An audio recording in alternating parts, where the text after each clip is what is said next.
Hi everyone, it's Eileen from Bates Photography, and I have this picture of this covered bridge that I took out in Pennsylvania, and it was freezing that day. It was 21 degrees.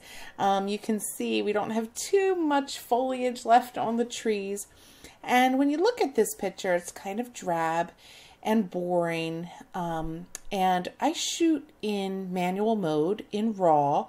So let me tell you what camera I use. I use a Sony a6500, and I also love the Carl Zeiss Batis lens, the 25mm. So that is the lens that I used. I was so cold that I wasn't paying attention to my settings, and I shot this at ISO 800, which made it a little bit noisy, and I'm going to show you how I'm going to correct that. So let's get to work and make this image amazing. I'm going to start with the white balance, and I'm going to check it out. So I always go to auto and see what they suggest. 7500, that looks really, I think, too yellow. So I'm going to bring that down as I'm just kind of eyeballing it here. 6286, that works for me. That's fine. I'm going to leave the tint where it is. Okay, so looking at this exposure, it's very bright, and I'm gonna bring this exposure down for now. We're gonna boost it in other ways, I think, with some center light, and I'll show you guys that as we continue. Okay, so the highlights, we want to bring them down. Look what happened. The clouds just appeared, so it's amazing. Like at 0 it was, oh wait, let me go back here. Let's put it at 0. Okay, you could see just a little bit of clouds, and oops, let me correct that. The minute you bring these highlights down, that just appears. Clouds in a landscape picture, or really any picture, it's lucky if you catch them or not. I mean, you know, I love this. Whenever I get clouds popping in, I'm excited. Okay, the shadows, I'm going all the way up. And that just brightened that. Now, I jumped over this contrast. I'm going to go back to the contrast now that I can actually see what I'm doing here. Oh yeah, you can see the wood just kind of pops out. I'm going to show you all the way. Yeah, that's too severe. So I'm going to take this actually up 55 for now. Let's try that. Okay. The whites. A lot of times when you bring down highlights, you can bring down the whites. I'm going to bring them down, but I'm thinking just about, no, let's do that, -74. And the blacks, I'm going to come down just to get more drama and contrast. But not too much. -31 I like.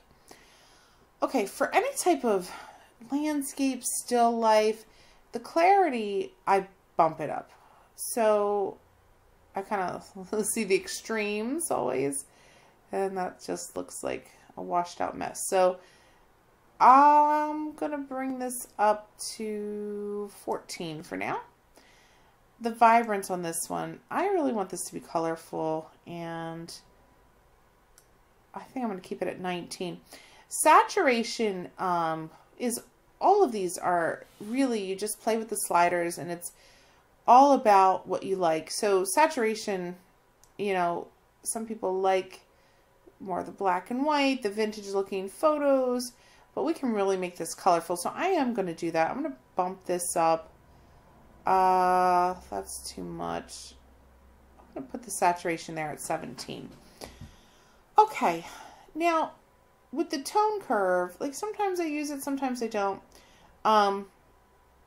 You can actually adjust these highlights even further if you wanted to, if you didn't want, but I'm keeping this light and bright. So I'm thinking, just looking at this here a bit, I'm going to bring the lights down 7, and I'm not going to really mess with anything else. So let's look at some of these colors. Let me go to the colors a minute. I'm going to click on the greens. Now, again, it was a freezing day. You have a little bit here on the tree. But when you play with these hues, you can really get an idea. That's really awesome. I mean, that looks fake. So I'm not trying to look fake. And this brings it all the way down to yellow. So I want more color, but I'm just deciding how much. Okay. I'm going to bring that up plus 44. Now, the saturation of this, I mean, this shows how bold that green's going to be or how drab. So we're trying to be colorful. I'm going to bring that saturation not that high. I like it there, 38. So this luminance, again, you do the slider and you kind of see what it looks like. And I really feel I'm going a little more bold. So I want it to be down, but not as much. Maybe down 24. Okay. So I'm not going to do any split toning. I'm going to go to the sharpening. Now, because if I zoom in to this image, wow, look at all that noise. That is because, again, I didn't look at my settings and the ISO 800. So when I sharpen, you have to keep in mind that sharpening will sharpen the noise. So I am going to sharpen it a bit. Let's go to 63. But with this noise reduction, I'm going to have to really bump it up. And unfortunately, when you bump it up a lot, it kind of, things get really washed away. Almost looks plasticky. I'm going to keep the noise reduction just below what I sharpened it at. So I'm going to keep the noise reduction there. And it still has a little bit of that grain, but you know, people add grain as a matter of taste. There's actually a slider coming up, but we don't have to in this image because it's got its own. Okay, so color, we're just gonna bump that up to 100 here. All right, I keep these checked, and we're gonna put in my lens, which was the Zeiss Batis 25. And let's come down here. Okay, so we're gonna come down here to this transform. And when I look at this image right now, I mean, I'm okay with it, but I always check the auto. So we're gonna check that. Wow. So you can see how off with the distortion that it was. Let me show you that again. I'm going to click off. So that's what I was used to seeing. I was like, oh, that's fine. But then, boom, that just straightens it right up. And that's how it should be. So I do love always testing that transform key and just see what it does for my photo. And when it does what it just did, I'm very happy. Okay, so vignette. I do like vignettes. I'm going to go to 17. That's where I kind of, let me go back. I kind of am happy with that. I usually, when I go to 17, I bump up the feather so it's a little less dark around those edges. Okay. So here is that slider for grain. I'll show you just if you bring it all the way up to 100, it's like it adds that, and I guess people like that look for different things. I rarely use the grain. Like I said, I'm trying to get rid of the grain in the picture. Okay, so now dehaze. I do love dehaze, but let me show going down how hazy it makes it. Going up, it's crazy. So I tend to keep it very at a minimum. So I'm just looking 10. I think we'll just go with 10. Okay, so right there, I'm fine with these all around adjustments. And then I like to go and get into the detail a little bit. So the goal is to make our boring pictures quickly come to life. And I'm going to start, in this case, with the adjustment brush. Okay, here you just click on this and you kind of see what you have here. I'm going to go to the shadows.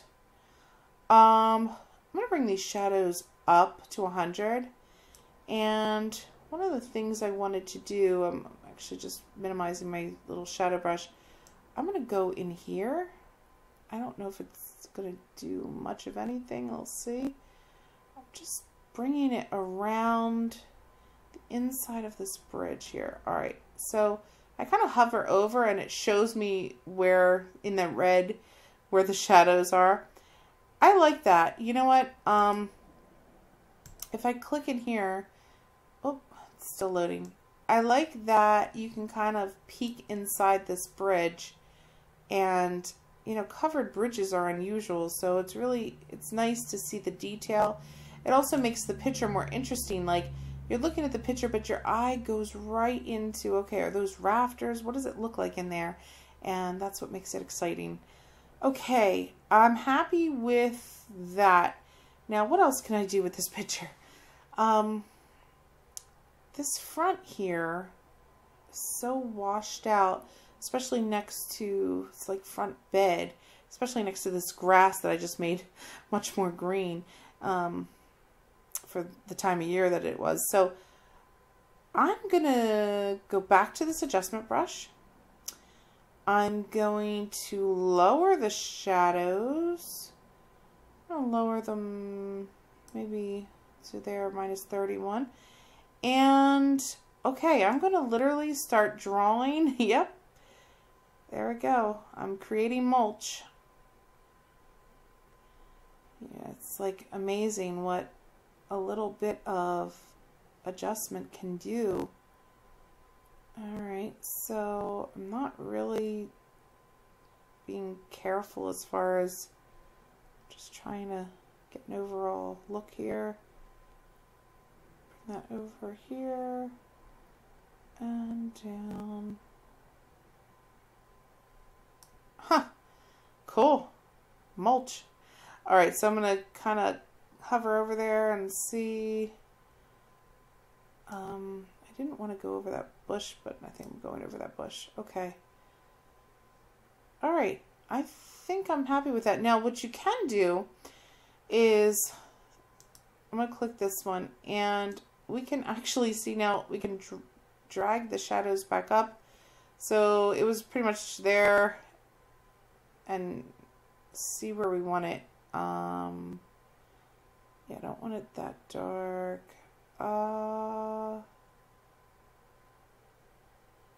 This is all preference. I want to keep it there at 29. Okay, awesome. All right, so I'm done with that. And really, I'm happy with the way this is looking. I'm going to take this radial filter and I'm going to do a center light. Oh, wait. My shadows are still down. I'm like, what's happening here? Okay, so let me go back here and fix this. Okay, I'm going to change this to exposure. And I'm going to take this and delete this. All right, we're going to start again. Oh, brought the shadows back. I don't know why. Okay. Just trying to get this far into the bridge a little bit lighter and brighter. There's no science to this. It's just what you like. Now this is too washed out, so I have to go to the exposure, and I'm going to bring this down. I like that. No, actually, I kind of liked where it landed. It was on 23, if I can get back there. There we go. And I'm going to bring down the highlights as well. Yeah, that's not bad. see if I bump this up just a hair.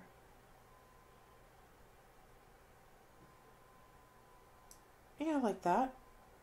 Now you can move the light around once you have the light, and you can see it's a very subtle light, so keep it there. I like that. Wow, I mean, as you can see, that was not long. And let's look at our before and after. This is the best part. Wow. Oh my gosh. We went from a drab, cold winter day to look at this green grass, and it's bold. Look at the blue skies. The mulch, that's great. And we did it in no time. So I love to show how I edit my pictures so that you guys can get some ideas. And it's always with Lightroom, it's always about exploring and finding what's the best for you, what process, what you like to use the most, and then you kind of get in your own workflow routine.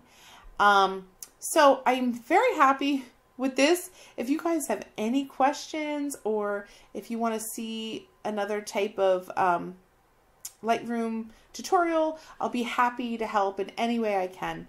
Have a great day, everyone. Please subscribe and like if you enjoyed this video, and I'll see you soon.